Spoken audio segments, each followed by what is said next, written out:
Olá, bem-vindo à Escola Bíblica do Ministério para a Língua Portuguesa da Segunda Igreja Batista em Richmond, Virgínia. Estamos estudando toda a Bíblia e a lição de hoje cobrirá o livro de Judas, né? Então a carta foi escrita por Judas, que era meio-irmão de Jesus.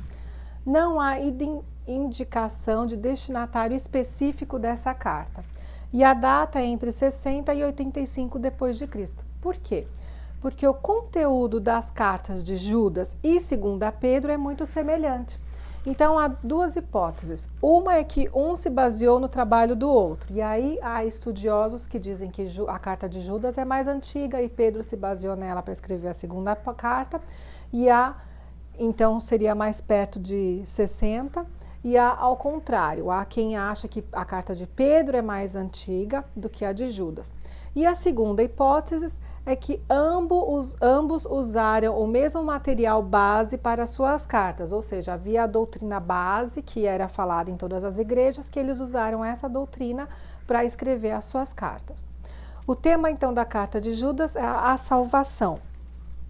A defesa da fé deve ser feita por meio de uma vida de coerência com os princípios da palavra de Deus. Esse é o tônus base dessa carta. E qual o propósito da carta, então? Advertir contra os falsos mestres e encorajar os leitores a afirmarem seu compromisso com o Senhor Jesus Cristo. Então, Judas começa a carta com a saudação, né? Ele se diz servo do Senhor Jesus Cristo e irmão de Tiago. Então, Tiago e Judas eram irmãos e ambos eram meio-irmãos de Jesus. Tiago aqui é o autor da carta ao Tiago, né? Da carta de Tiago. Então, se vocês quiserem os nomes dele em hebraico, então Jesus nós sabemos que era Yeshua, Judas é Judá, ok? Yehudá, Judá, e Tiago vem de Jacob, que era Jacó. Então, Judas fala que da salvação que nos é comum. Lembra que os judeus estavam esperando o seu Messias. E quando o Messias chegou a salvação, que nos é comum. Por quê? Paulo explica muito bem que quando Jesus veio, depois que Jesus veio, eles tiveram a revelação que alguns profetas já haviam escrito, mas ninguém entendia até então, que a salvação não era restrita aos judeus, mas a salvação era a todo aquele que aceitasse o ungido de Deus. Ou seja, todo aquele que aceitasse que Jesus veio e morreu no seu lugar, no meu e no seu, né? Então, a salvação que nos é comum a judeus e gentios. E aí ele fala, então, sobre os falsos mestres. E a primeira coisa que ele fala, então, é que a gente tem que ter atenção. Como é que a gente tem que ter atenção? A gente tem que saber quem está falando e o que está falando. E esse o que está falando, se ele vai de acordo com a Bíblia ou se ele tem uma variação no meio do caminho para distorcer. Porque a gente sabe que não precisa distorcer tudo. Distorcendo só uma parte já está caindo da verdade. Então, para você ter esse tipo de atenção, qual que é o seu papel? Você tem que ter um bom relacionamento com Jesus, né, um relacionamento pessoal, e você tem que estudar a Bíblia.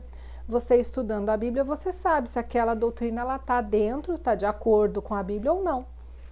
E o que ele fala, além disso, é que os falsos mestres não ficarão sem punição.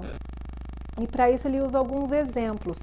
E ele tirou esses exemplos da história do povo hebreu, e ele tirou exemplos que estão contidos no nosso cano, né, fazem parte do Antigo Testamento, e outros exemplos que ele tirou da cultura judaica, que hoje faz parte do que nós chamamos dos livros apócrifos. Então ele fala, quando Deus tirou o povo do Egito, ele não poupou aqueles que foram desobedientes.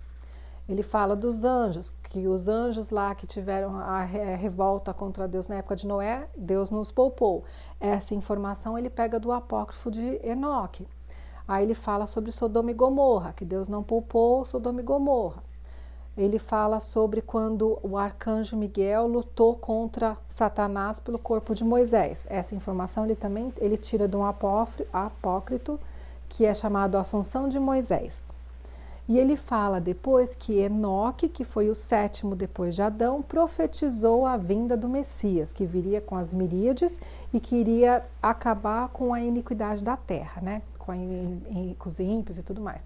Essa informação ele tira também do livro de Enoque, né? Que é um apócrifo. E o que ele fala que no final dos tempos haverão zombadores, né? E isso aqui pra gente não é novidade nenhuma. A gente está no final dos tempos, né? E não é novidade nenhuma você falar que é cristã ou que você falar que acredita em alguma coisa da Bíblia e alguém tirar sarro da sua cara. E ele fala então que qual que é a importância pra gente? Guardar-nos em Jesus, ou seja, mantenha o foco. Não se preocupa com o pessoal que está zombando com você. Mantenha um foco em Jesus, ok? E ele termina a carta dando a sua bênção. E eu quero pegar um enfoque que ele coloca aqui no capítulo 1, né? Só tem um capítulo, nos versos 22 e 23. Tenham compaixão daqueles que duvidam, ou seja, tenta mostrar para eles, para que eles possam sair da dúvida. A outros salvem-os, arrebatando-os do fogo. A outros ainda mostrem misericórdia com temor, odiando até a roupa contaminada pela carne. Ou seja, ele fala aqui para a gente ser instrumento para levar a palavra de Deus, porque nós sabemos que quem convence a pessoa não sou eu nem você, é o Espírito de Deus. O Espírito de Deus nos convence da justiça, do juízo e da verdade. Ele nos fala a verdade, nos convence da justiça e do juízo. Mas o nosso papel qualquer é testemunhar que Jesus já veio e disponibilizou a salvação a todos.